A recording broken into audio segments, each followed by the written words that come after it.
Hi there. This video is about informal letter writing and I'm going to give you the sample format of an informal letter so that you don't have to think about what to write in the beginning, middle and end. So without any further delay, let's get started.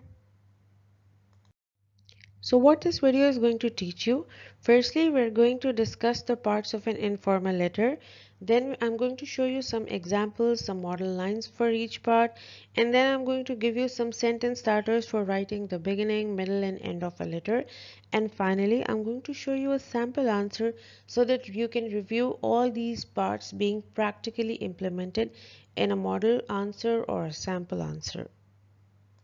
So before we get started, there are a few important things that you must keep in mind. The first most important thing is that you must know that informal letters are also called friendly letters. So they're mostly written to the people you know, such as friends, relatives, or family members.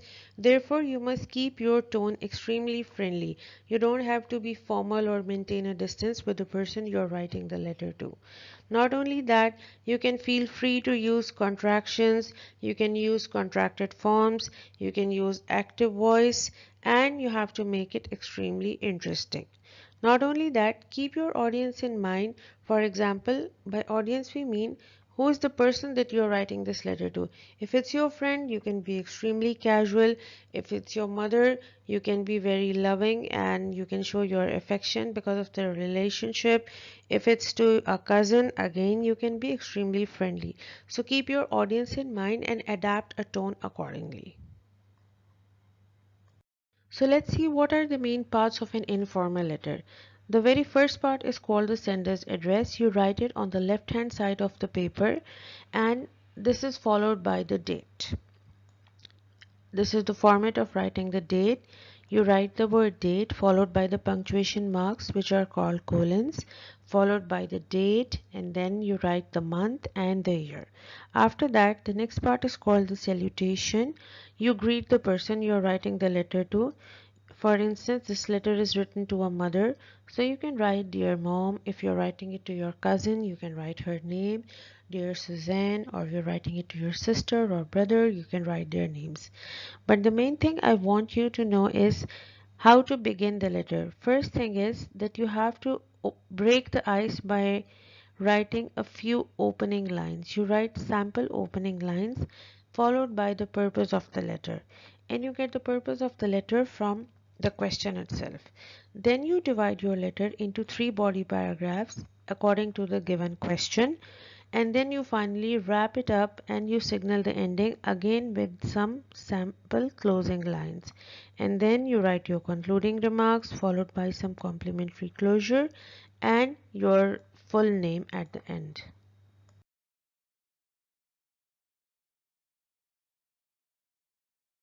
So let me tell you how you can write the salutation part or how you can greet the person. You can write dear Suzanne or the person's name dear Lauren or dear John followed by a comma. And then this is how right under the comma you break the ice by writing some opening lines. So let me give you some examples of some sample opening lines or the icebreakers, because after writing the salutation, here you have to write some of the opening lines to break the ice or to begin the conversation. So what can be those lines? You can write like how are you? This is your first example, or how have you been? This is your second example, or you can say how's life treating you, or I hope you're doing well, or finally hello, it's been a long time since I've written a letter to you. You can use a combination of these lines. Choose any two of these. For example, you can say, how are you? How is life treating you? Or you can say, how have you been? I hope you're doing well. Or finally, you can use, hello, it's been a long time since I've written a letter to you. So these are some of the ice-breaking sentences which you can use after writing the salutation. So let's review this example here. You can say dear Suzanne followed by a comma, and this is how you begin your letter. I hope you're doing well. It has been a long time since I've written a letter to you. After that, you build the background and link it with the question.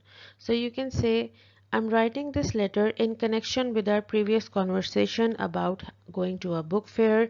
Whatever the question is about, link it with the question. But this can be a good sentence starter. You can say I'm writing this letter in connection with our previous chat about blah blah blah.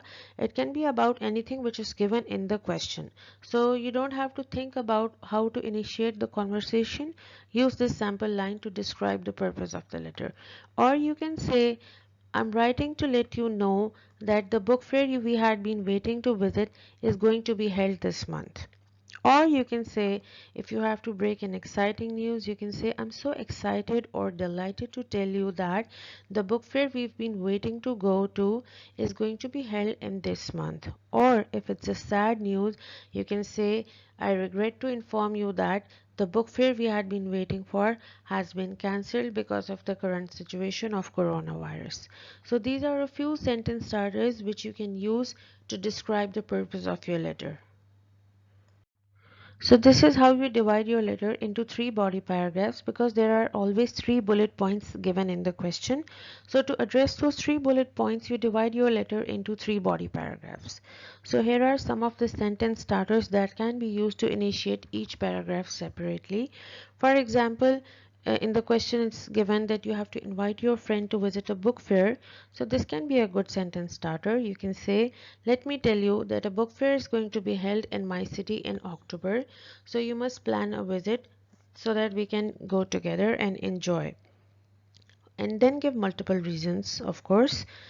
In your second bullet paragraph, you have to body paragraph, you have to address the second bullet point, and you can use a sentence starter like this. There will be plenty of things to explore there, such as new writers being showcased, a variety of books from some classic writers, blah blah blah. Then include plenty of points. In body paragraph 3, you can use a sentence starter like this. The thing I'm looking forward to is our visit of the book fair together. We've never been to any such place together or to any such events together. We share an ideal chemistry because of our love for reading. Therefore, it's going to be a picture perfect visit. So this is how you can include multiple points by using sentence starters like this. Finally, when you address all the bullet points, you must signal the ending. For example, you can use some example sentences like this. The first one, I'm looking forward to seeing you.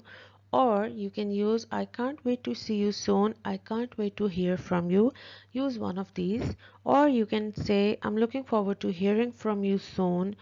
Or another substitute can be, I hope to hear from you soon.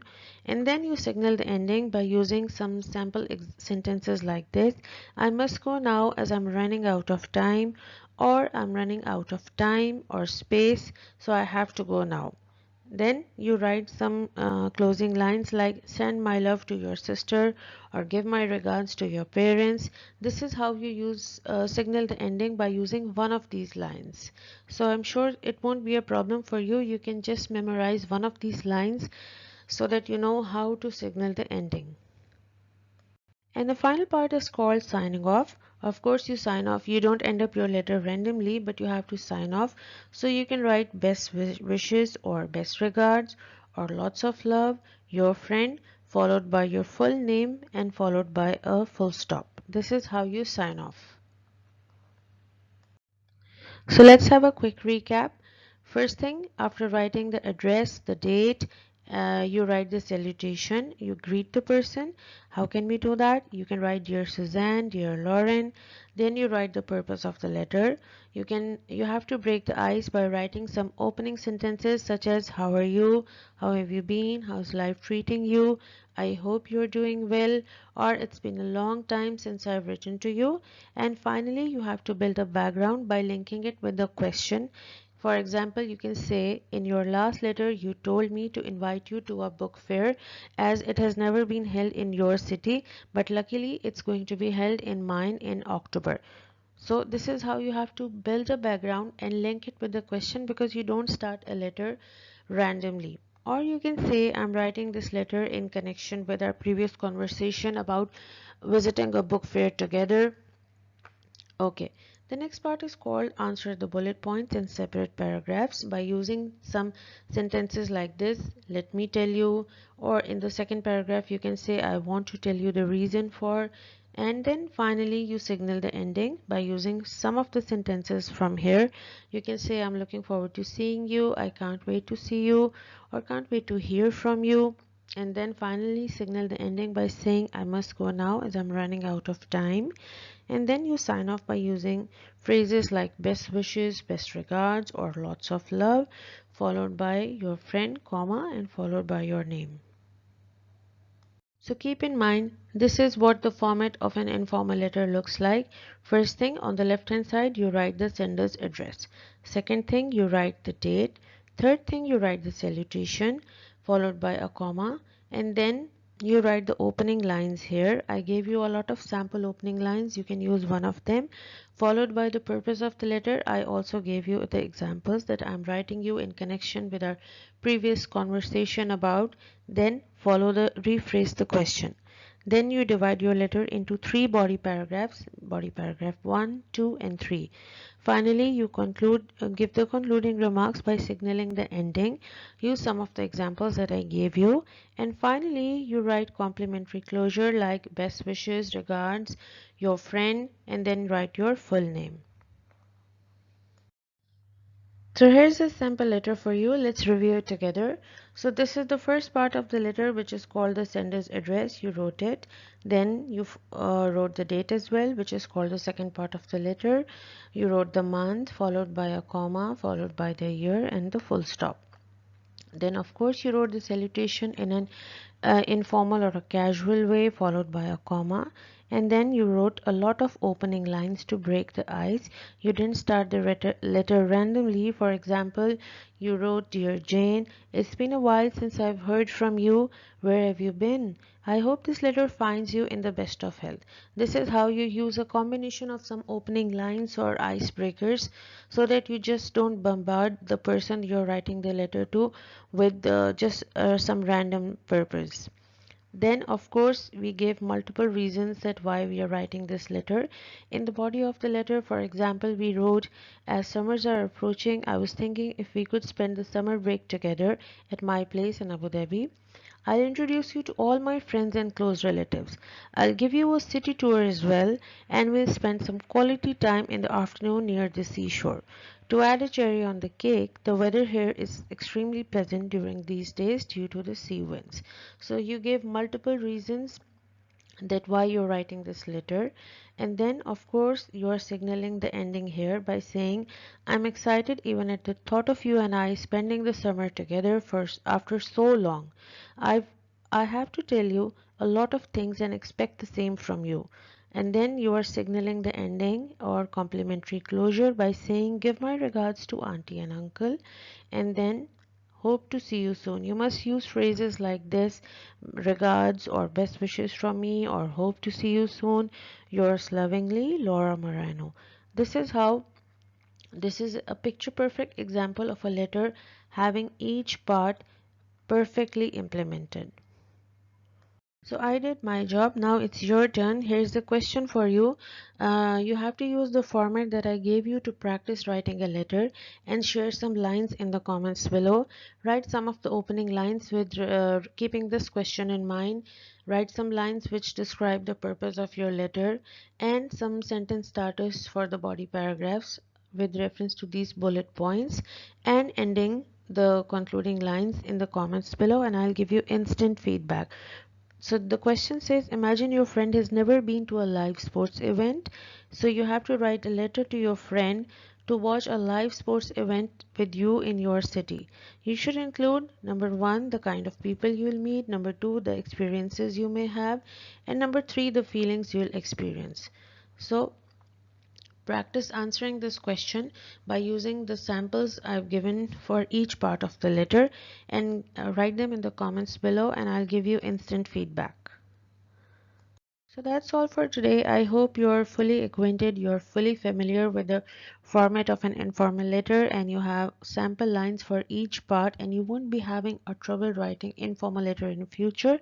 Consider subscribing. If you want to learn about more topics, let me know in the comments below what are the things you need to know about, and I'll be making a video about them. I'll see you in my next video. Take care.